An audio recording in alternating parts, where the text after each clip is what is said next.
La grâce et la paix vous soient données de la part de Dieu notre Père et de notre Seigneur Jésus-Christ.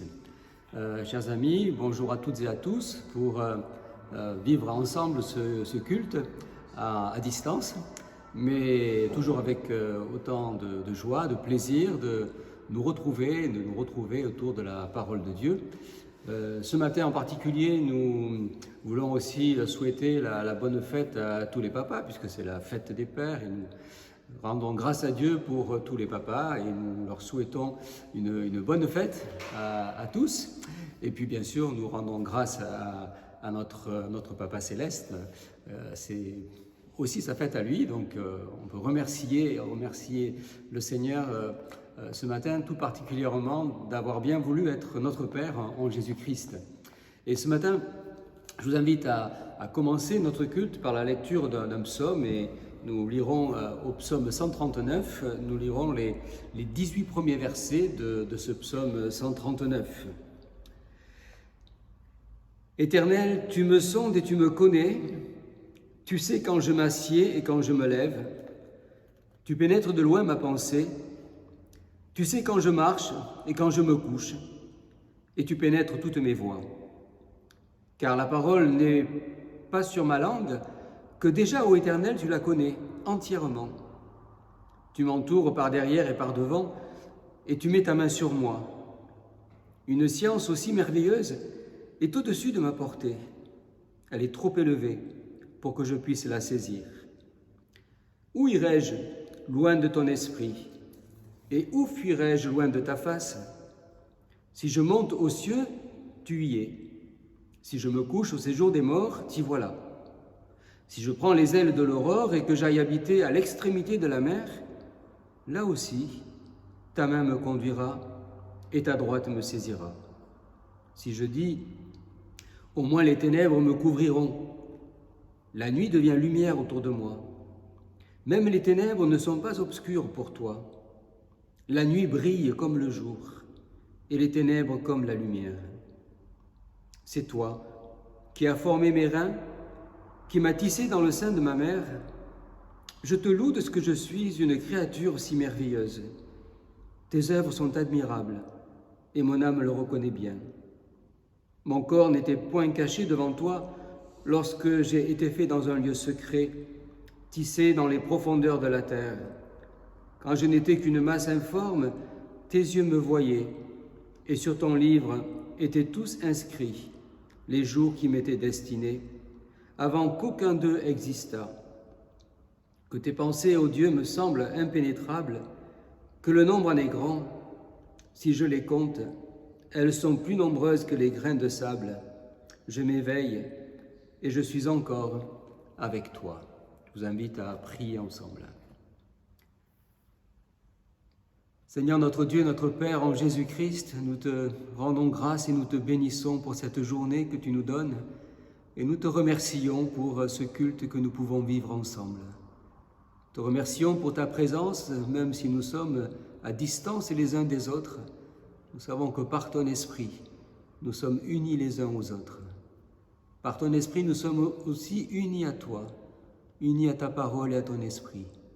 Nous te prions, Seigneur, de bénir ce temps, ce matin, de disposer nos cœurs à écouter ta parole, à entendre ce que tu veux nous dire à chacun. Nous te prions de bénir également toutes les églises. Nous te prions d'être avec tous ceux qui passent par diverses épreuves également. Nous te prions pour tous ceux qui souffrent dans ce monde. Nous te prions pour nos malades, nos personnes âgées.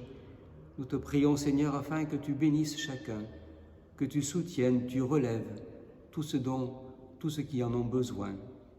Te demandons de nous diriger maintenant, que tu sois glorifié et que, par ton esprit, tu éclaires nos cœurs.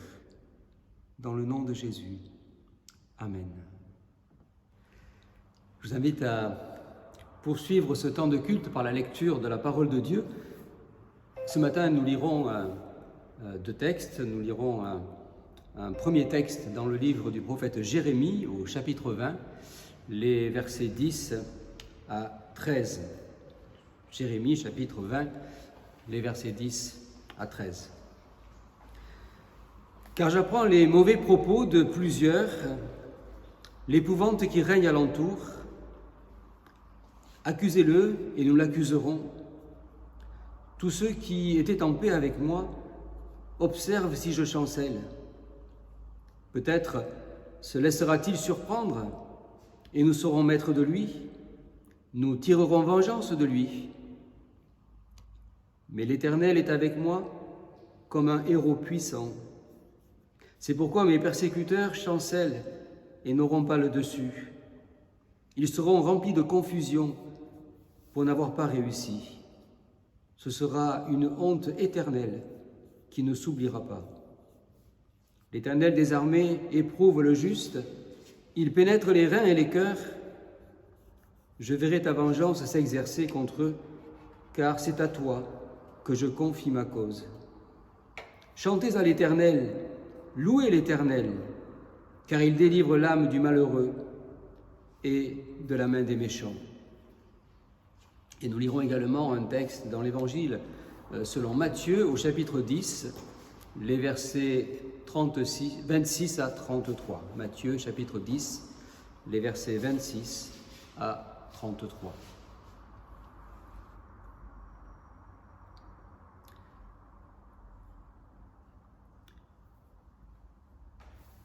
Ne les craignez donc point, car il n'y a rien de caché qui ne doive être découvert, ni de secret qui ne doive être connu.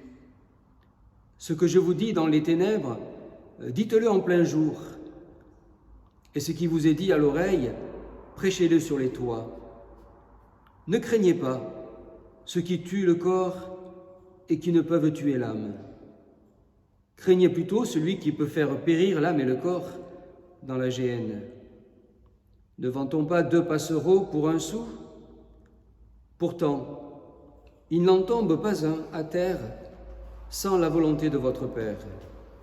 Et même les cheveux de votre tête sont tous comptés.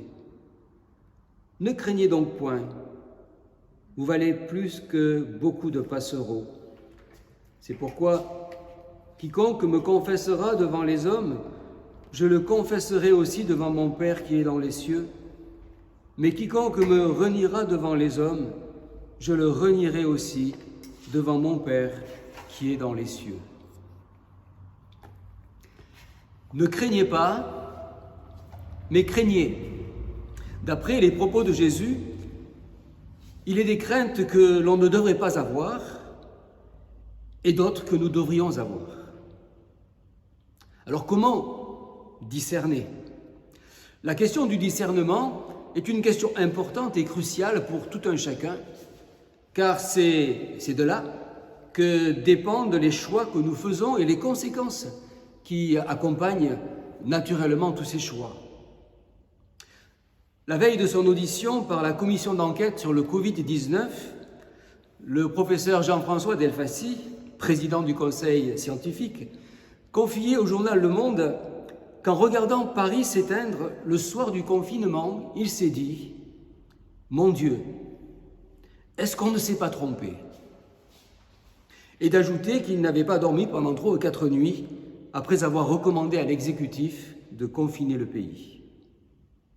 Dans un livre paru cette semaine, un autre professeur de médecine, le professeur Christian Perron, nous pose une question à ce sujet.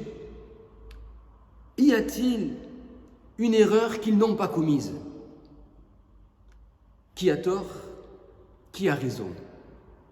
Le saura-t-on un jour? La commission d'enquête arrivera-t-elle à faire la lumière? Pas si sûr, tant les choses sont complexes et les intérêts divergents. Certes, nous n'avons pas tous ce genre de responsabilité, et heureusement d'ailleurs. Mais n'avons-nous pas tous, dans un autre domaine, une responsabilité plus terrible encore, à savoir celle de nos vies et celle de notre éternité? Certes, oui. Mais alors, comment discerner, faire de bons choix? Comment la parole de Dieu peut nous éclairer afin de ne pas nous poser la question au dernier jour, peut-être, à savoir, ne nous sommes pas trompés? Je vous invite à méditer sur ces textes ce matin. Ne craignez pas, dit Jésus, ceux qui tuent le corps et ne peuvent tuer l'âme. On pourrait dire que c'est là un premier principe, une première orientation que le Seigneur nous donne concernant les choix que nous avons à faire dans nos vies. Ne pas craindre les hommes dans les choix que nous avons à faire. Ne pas faire des choix par crainte des hommes ou par crainte des circonstances. Ce fut par exemple l'expérience du prophète Jérémie. De son temps, Jérémie fut amené à prendre des positions difficiles pour rester fidèle à ce que Dieu lui avait révélé.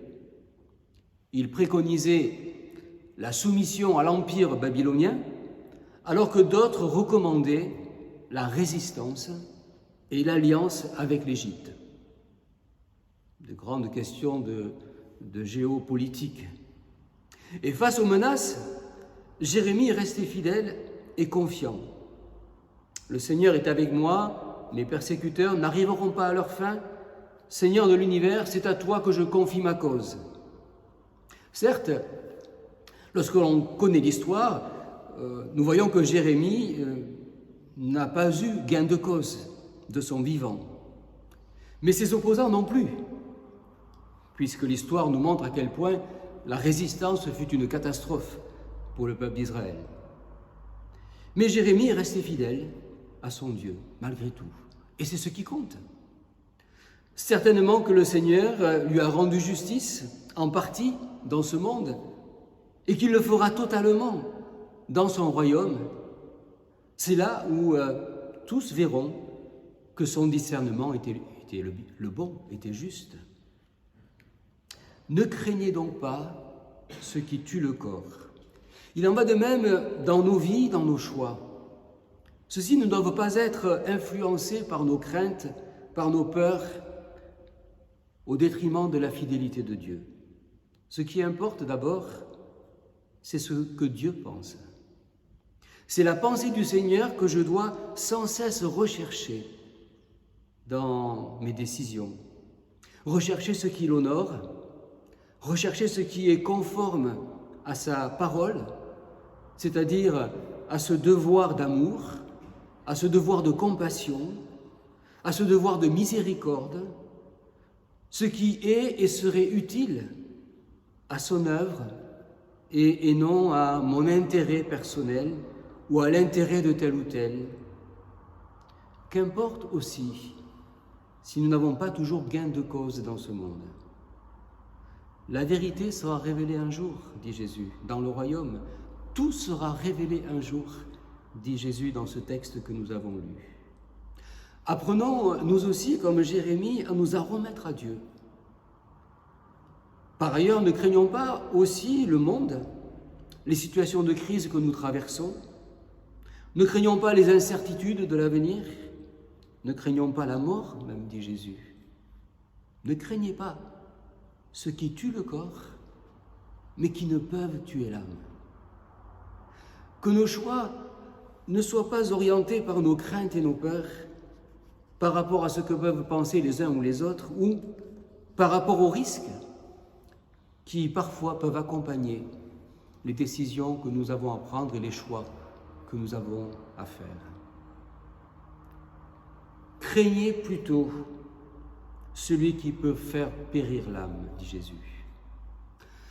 Par ces paroles, Jésus nous invite à craindre Dieu, celui qui a le pouvoir sur la totalité de nos vies, sur nos corps comme sur nos âmes. C'est lui que nous devons craindre. Qu'est-ce que cela veut dire ? Craindre Dieu, c'est tout d'abord avoir un profond respect pour lui, le reconnaître comme notre Créateur, celui qui nous donne la vie, celui qui nous donne le souffle. C'est honorer sa parole, en tenir compte dans les choix que nous faisons.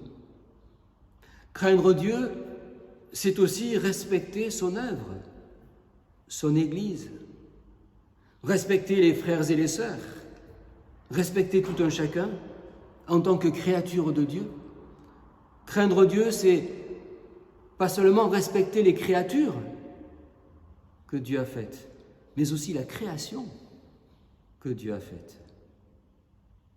Craindre Dieu, c'est accepter aussi la grâce et le salut en Jésus. C'est accepter cette œuvre extraordinaire que Dieu a accomplie pour sauver l'humanité, pour nous sauver. Accepter le sacrifice du Christ comme le seul moyen qui nous soit donné pour être sauvés. C'est l'apôtre Paul qui écrit dans l'Épître aux Romains « Comme par la faute d'un seul, ce fut pour tous les hommes la condamnation, ainsi par l'œuvre de justice d'un seul, c'est pour tous les hommes la justification qui donne la vie. » Quelle bonne nouvelle! Craindre Dieu, c'est aussi s'engager dans ce monde. C'est être sel et lumière dans ce monde. C'est ne pas avoir honte de lui dans ce monde. C'est Jésus qui le dit. « Quiconque se déclarera pour moi devant les hommes, je me déclarerai aussi devant mon Père qui est aux cieux pour lui. Mais quiconque me reniera devant les hommes, je le renierai moi aussi devant mon Père qui est aux cieux. » On peut penser bien sûr ici au témoignage, on peut passer à l'engagement du baptême qui est une confession publique de notre appartenance au Christ. On peut passer aussi à notre témoignage quotidien. Chaque être humain est responsable de ce qu'il aura fait de sa vie. Et au dernier jour, il sera seul tenu pour responsable. Avec cette terrible réalité du jugement, un jugement que Jésus nous présente être un jugement sans appel, qui rend et qui rendrait inutile toute argumentation, toute forme de regret, puisqu'il sera trop tard. C'est terminé à ce moment-là. Le Seigneur dira certainement qu'il fallait y penser avant. C'est aujourd'hui qu'il faut y penser. Que faisons-nous de notre vie? Qui craignons-nous dans notre vie, dans les choix et les décisions que nous prenons? Comment les faisons-nous? En fonction de quoi? En fonction de qui? Ce sont ces questions que le Seigneur nous pose ce matin. Et pour finir, le Seigneur ajoute « Vous valez mieux, vous avez de la valeur, votre vie a de la valeur. » C'est la raison pour laquelle, d'une part, vous ne devez pas craindre. Parce que je le vaux bien, paraît-il que c'est l'un des slogans les plus connus au monde. Il fut créé pour justifier le prix élevé d'un produit de cosmétique pour les dames. Pour Dieu, en Jésus, nous valons beaucoup plus que tout cela. Nous valons beaucoup plus que n'importe quel prix, n'importe quel argent, n'importe quelle somme qui pourrait être dépensée dans ce monde. C'est pour cela qu'il nous dit de ne pas craindre si nous lui appartenons, parce que notre vie a une valeur inestimable pour lui. C'est pourquoi il en prend soin.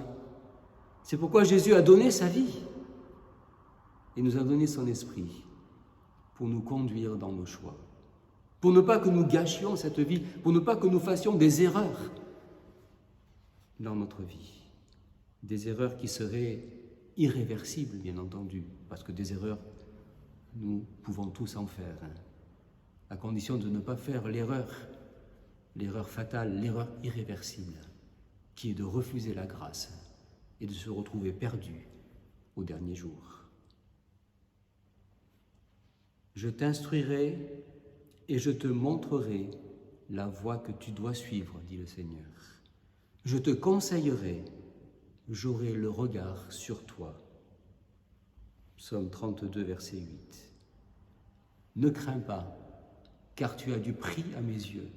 Cette parole parcourt toute la parole de Dieu. Le Seigneur l'a promis et il tient ses promesses.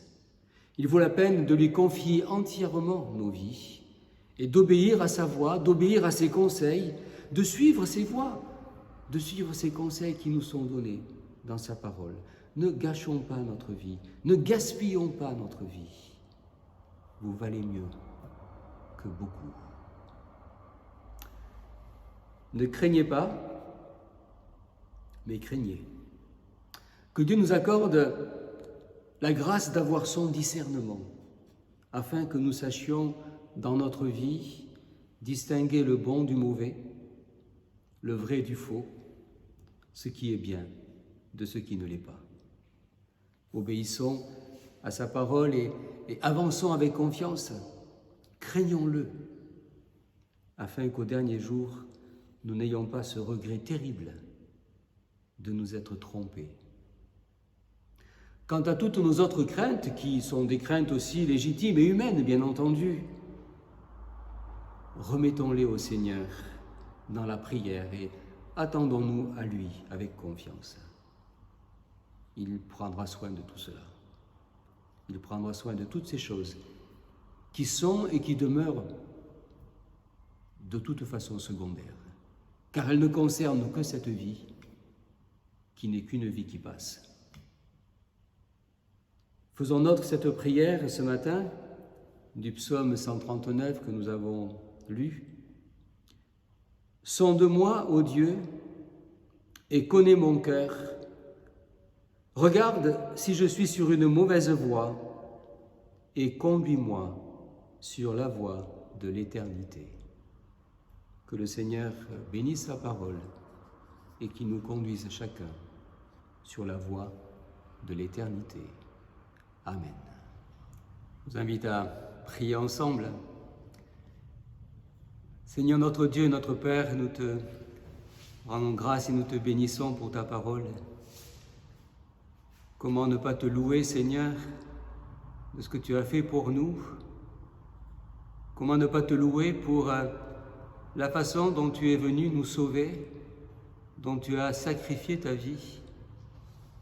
Comment ne pas te louer pour la façon dont tu conduis nos vies, dont tu veux être notre conseiller, celui qui nous oriente dans nos choix, dans nos décisions, afin que nous ne nous trompions pas de voie. Nous te remercions pour l'esprit que tu nous as donné et pour ta bonté et ta fidélité envers nous. Je te prie, Seigneur, afin que tu accordes à chacun d'entre nous cette grâce du discernement, de savoir et de pouvoir toujours comprendre ce que tu attends de nous et discerner le chemin que tu veux que nous empruntions.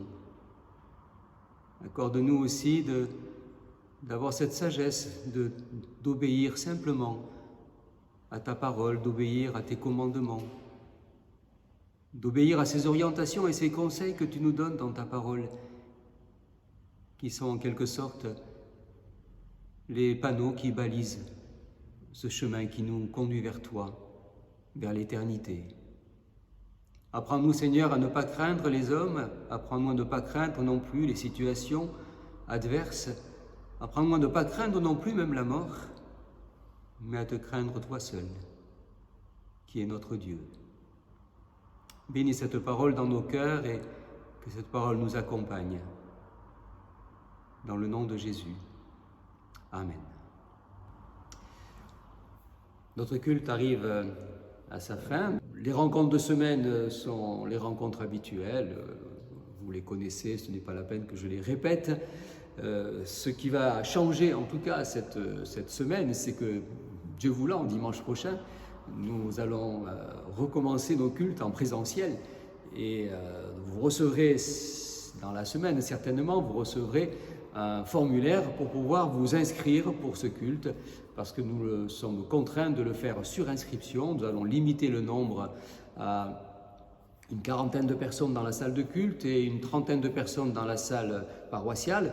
Si nous arrivons à retransmettre aussi dans la salle paroissiale, voilà, nous allons essayer de faire en sorte que tout se passe bien, que beaucoup d'entre vous puissiez venir participer à ce culte dans le respect, bien sûr, des règles de sécurité qui nous sont demandées, qui nous sont imposées. Nous allons les mettre en pratique. Cette semaine, hier, une équipe de nettoyage est venue toute la journée, une entreprise à nettoyer, désinfecter tous les locaux, donc tout est propre, nickel comme on dit, et prêt pour dimanche prochain.